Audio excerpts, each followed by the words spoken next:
You wake up, and the first thing you feel is cold. Not the kind of cold you fix by pulling a blanket up. The kind of cold that has been pressing against your body all night, through the animal skins you sleep on, through the rock beneath them, through everything between you and a world that is trying, quietly and efficiently, to kill you. You open your eyes. It is dark. Not dim, dark. The fire from last night has burned down to almost nothing. And in that near-total blackness, somewhere outside the mouth of the cave, something moves. You do not panic. You do not scream. You have been alive for 22 years in Ice Age Europe, which means you have already survived more mornings like this one than most people born in your time ever will. You know the sound of wind against frozen ground. You know the difference between the movement of a deer and the silence of a predator. You lie still. You listen. And then slowly, carefully, you get up. This is your morning, 50,000 years ago. And nothing about it is what you have been told. Because here is what most people think when they imagine ancient humans.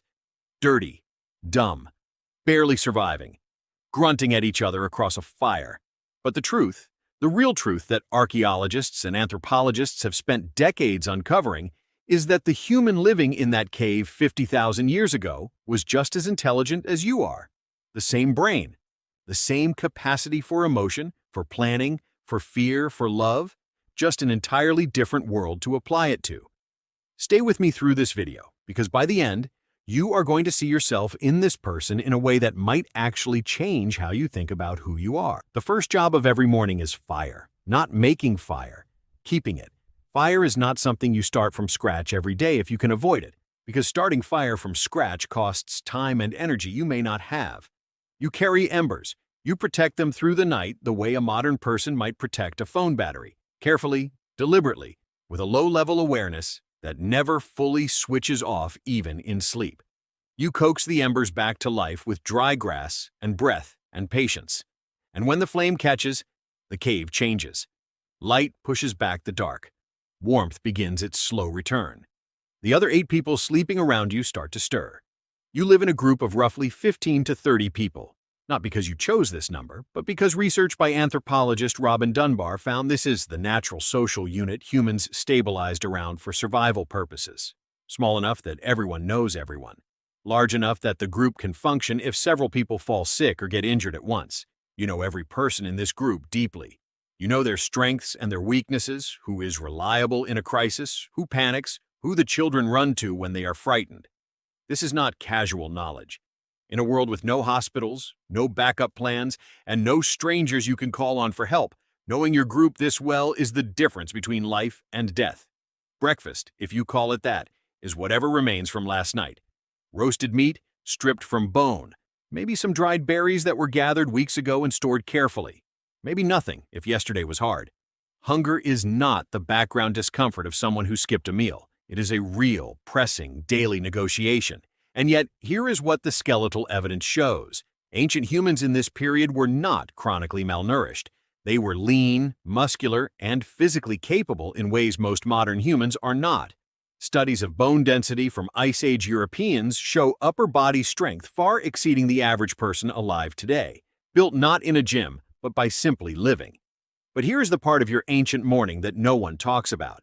The part that should stop you completely. Before anyone leaves the cave, before anyone picks up a tool or a spear or sets out toward the tree line, something happens that archaeologists only recently began to understand fully, and it tells you more about who these people really were than almost anything else. They talk. Linguistic anthropologists estimate that by 50,000 years ago, humans had fully developed language, not grunts, not signals, real, complex, layered speech capable of expressing abstract ideas, past events, future plans, and things that don't exist yet. Robin Dunbar's research found that up to 60% of human conversation, even today, is social in nature, talking about other people, sharing information about who did what, who can be trusted, who behaved badly yesterday. He called this social grooming, and he argued it replaced the physical grooming that other primates use to maintain social bonds. Which means that every morning in that cave, 50,000 years ago, the group was doing something that looks almost exactly like what you do. They were catching up, sharing what they saw yesterday, warning each other about the ice on the northern ridge or the wolf prints near the river. deciding together where to go and who would go there.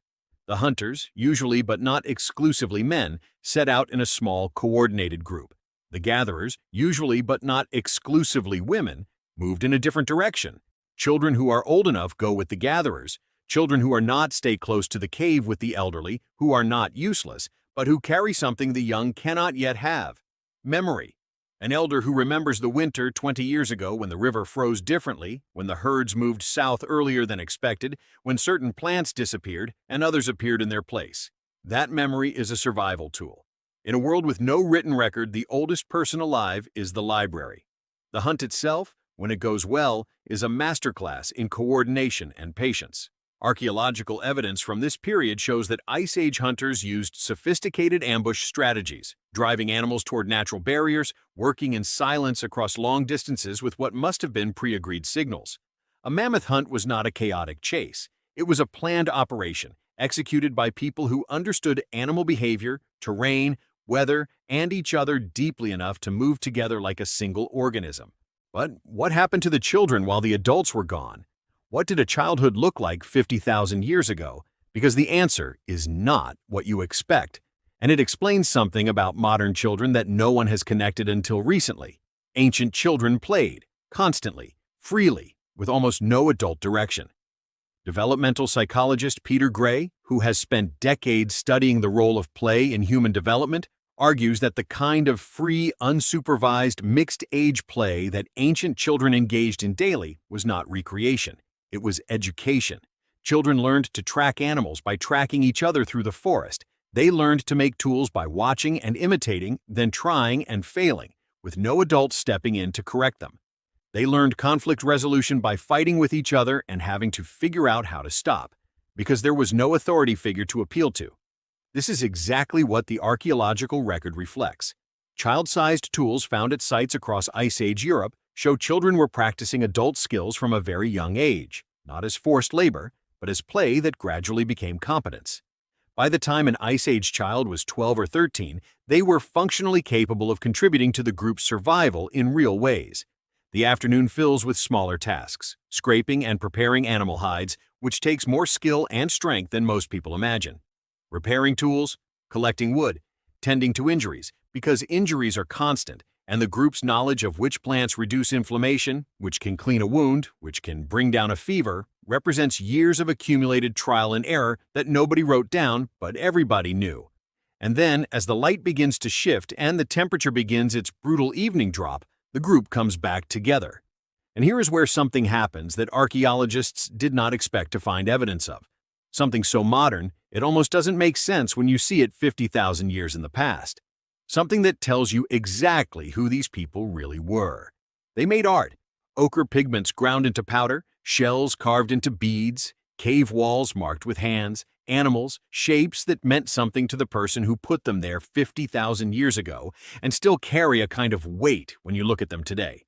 Archaeologists studying Chauvet Cave in southern France, where paintings of lions, mammoths, and rhinoceroses were created nearly 36,000 years ago, concluded that symbolic thinking, the ability to represent something abstract through an image or an object, was fully developed in humans far earlier than anyone previously believed. And across the world at the same time, in South Africa, in Indonesia, in Australia, humans were doing the exact same thing. Every population, every continent, all making art, all at once.